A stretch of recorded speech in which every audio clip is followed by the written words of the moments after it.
Was Draymond Green ever really a star in his own right, or was he the beneficiary of playing alongside the two greatest shooters ever? I haven't seen that quote, but it's a very common talking point with Draymond Green because when you have low scoring players, they're so polarizing in terms of how people gauge their impact and their value that they don't often get seen as outright as good as they are. Like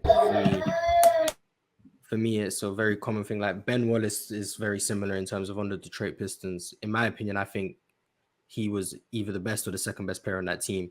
You ask most people, they'll say Chauncey and Rip Hamilton were the two best players on the team, and Ben Wallace probably wasn't even better than Rashid. No disrespect to Rashid, but like people would have Ben Wallace as like the fourth best player simply because of his offensive output. I think Draymond Green falls in a similar tier where if you don't score a lot of points to, because most of the basketball community, most of them are very casual fans. That's not an insult to say that. That's just how it is. Most of them are very casual fans. So they will look at the points per game. They'll see Draymond Green averaging 6 points a game, Klay Thompson averaging 19, 20, Steph averaging 25, 30. And they'll be like, there's no way people are trying to argue that this guy is better than Klay Thompson.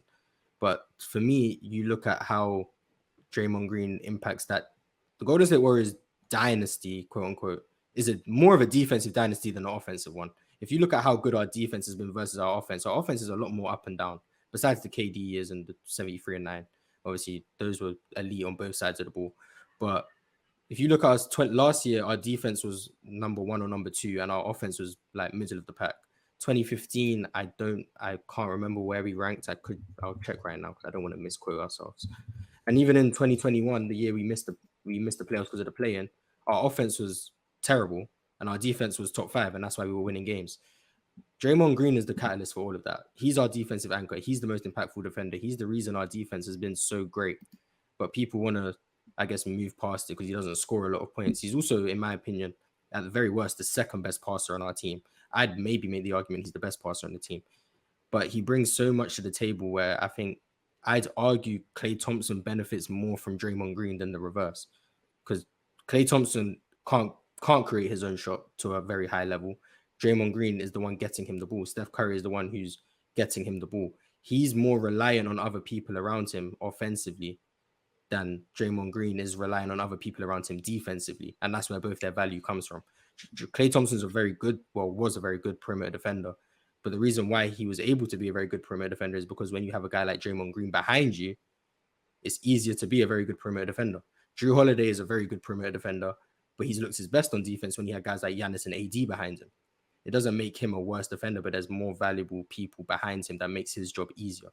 And I think when we look at who's dependent on who more, I'd argue Draymond Green, his job, his role, especially defensively, is able to carry or anchor a team and be less dependent on others than a Klay Thompson who is relying on other people to get him the ball to be effective. If Klay Thompson can't get someone to get him the ball, he's not going to provide you much value on offense because he can't create his own look What do like you a mean? Steph What do Curry you can. mean by that, or by that, Mars? What do you mean by that, What do I mean Mars? by which part? Well, you said that that Clay can't create his own shot. So To a very high level, when you yeah. say that he needs somebody to give him the ball, if he's a, let's say that Clay is just a spot up shooter, so he's in the corner. Are you saying that if somebody drives and kicks the ball to him, and he just catches and shoot, then like that's the only way he can score without dribbling the ball? Or No, or I'm what saying do you mean he can't create his own shot? I'm saying to a very high, like you look at shot creators, Steph Curry, Devin Booker, Donovan Mitchell, Kawhi Leonard, Paul George. Those guys can create their own shot regardless of who's around them on the floor. They can get their shot off. They can get what they want on the floor. Klay Thompson is someone who's relying on those type of players to draw in the defense where he can then capitalize on what they provide for him, which is either getting him the ball, he's running off of screens where he can get open, find a bit of daylight, and then get the shot off, and he's going to make it because he's one of the best shooters of all time. But Okay, when so you if you were to that plug type of role is very dependent on other people, like a JJ right, Redick. He can average right, so 18 let's points a game, but it's dependent on other people getting him the ball. right. Let's say we were to plug players in, right? So let's say that you were Mm-hmm. to plug another big man into Draymond's position. Now he has to be a willing passer. And then let's say you were to do the same with Clay. Plug somebody else in that's not much of a on the dribble scorer. Mm-hmm. Who is it easier to fill in for? Klay Thompson. That's So a is that's a Draymond specialist role. It's much easier to find that than what Draymond Green provides, in my opinion. really? So is Draymond's passing ability predicated on the offensive movement, or is it him finding open players? Is it easy for somebody to make a simple? I see. My train of thought is that any professional basketball player should be able to catch the ball in the high post and make a simple backdoor bounce pass. The reason those passes are open most of the time for Draymond Green is because you have Klay Thompson over here in the wing, and his man can't help. So I agree with that. Is Klay Thompson's shooting ability actually making it easier for Draymond to pass wide open back? Yeah, it's making it easier because Klay Thompson has that type of gravity where you're not helping off of Klay Thompson, which makes this floor more spaced out. But when I talk about Draymond's passing ability, it's not really the top of the key, find someone, or in the post, the split action where two defenders stay with Steph and you can find the rolling loony who it usually is. Yeah. I'm talking about in transition where Draymond Green's pushing the tempo and he's finding cutters, he's finding guys spotting up. That's where he's excelling in transition. Draymond Green is one of the best passers and playmakers in the NBA, in my opinion, and that's not predicated on Klay Thompson's floor spacing value, which he does have, because he does provide value outside of just him catching and shooting, because you don't help off of Klay Thompson by any stretch of the imagination, because if you do that, it's basically 3 points. So I'm not saying Klay Thompson's only value is shooting the ball, but I'm saying Klay Thompson's role and value is more predicated on other people providing for him, whereas Draymond Green, his defensive value is predicated on what he brings to the table, and his offensive value, playmaking and passing in transition, isn't really predicated on other people around him. In the half court, I would say his offensive game is dependent on other people. I will 100% so then the question is, do you think Klay could actually do that though without those guys? Do I think Klay Thompson would be create his own shot? No. Yeah, what would his production be? I think Klay Thompson, if you entrusted Klay Thompson with no Draymond Green, no Steph Curry to create his own shot, I think you're finding a guy who will take a lot of bad shots, will turn the ball over at a historic rate. His defense at a historic rate. I believe that Klay.